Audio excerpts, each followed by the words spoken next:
Alors chez la personne âgée, dans le vieillissement normal, on retrouve, puisque la vieillesse n'est pas une pathologie, on retrouve un bouleversement de toutes les fonctions psychomotrices. Donc à un moment donné, et ça progressivement, si le vieillissement est normal, on va retrouver tout ce que l'enfant a développé, devenu adulte, et petit à petit, par exemple, la personne âgée ne va plus courir, et puis peut-être ne va plus sauter, et puis peut-être ne va plus marcher, etc. Donc toutes les fonctions psychomotrices sont vraiment bouleversées, voire des fois mises à mal, qu'on retrouve par exemple dans la chute des personnes âgées, qui est quelque chose de vraiment très fréquent.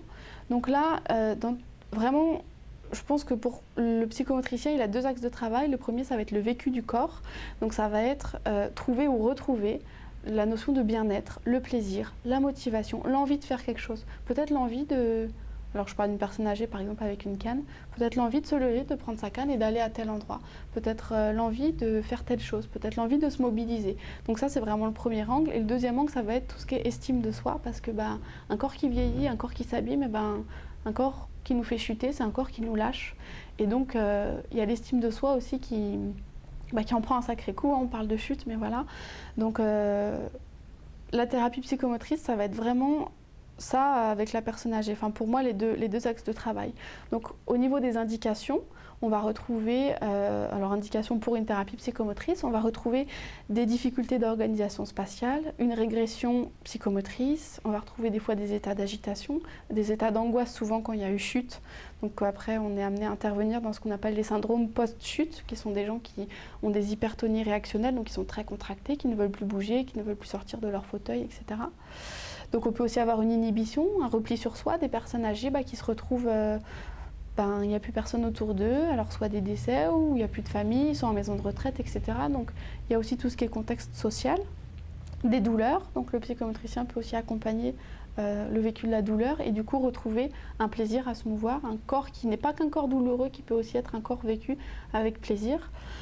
Donc voilà, vraiment le but, ça va être d'accompagner la personne à retrouver un équilibre psycho-corporel, une disponibilité dans la relation, une estime de soi, un plaisir d'agir et du coup une envie de vivre, tout simplement.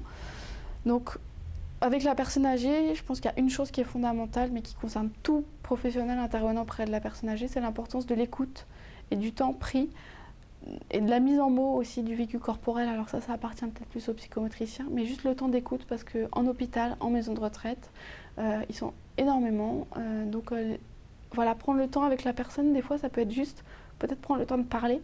Alors c'est pas forcément du coup psychomoteur comme travail, mais c'est juste peut-être être disponible à un moment donné, montrer à la personne que disponible c'est aussi ça, et en retour la personne peut du coup apprendre à être disponible elle-même, psychiquement autant que corporellement. C'est vraiment très important.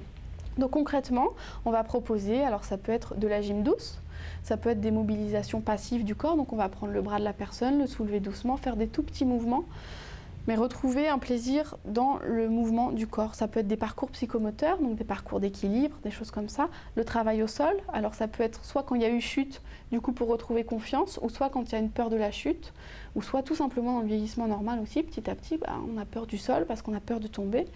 Donc travail au sol, équilibre, relaxation, travail en groupe, ça peut être très intéressant parce que je parlais d'isolement social et du coup peut-être que se retrouver en groupe avec des pairs, des gens qui ont son âge, ça peut être aussi très valorisant. Voilà, ça dépend encore une fois de chaque personne parce qu'il y a des gens avec qui le travail individuel sera beaucoup plus adapté. La balnéothérapie peut être très intéressante comme médiateur. Tout médiateur en fait peut être intéressant avec une personne âgée, mais comme avec tout sujet, du moment que c'est juste un vecteur pour la relation, c'est vraiment ça. Des massages, donc tout ce qui va vraiment, s'il y a un panel très très vaste, tout ce qui va proposer un vécu corporel à la personne qui va lui permettre de réinvestir positivement son corps.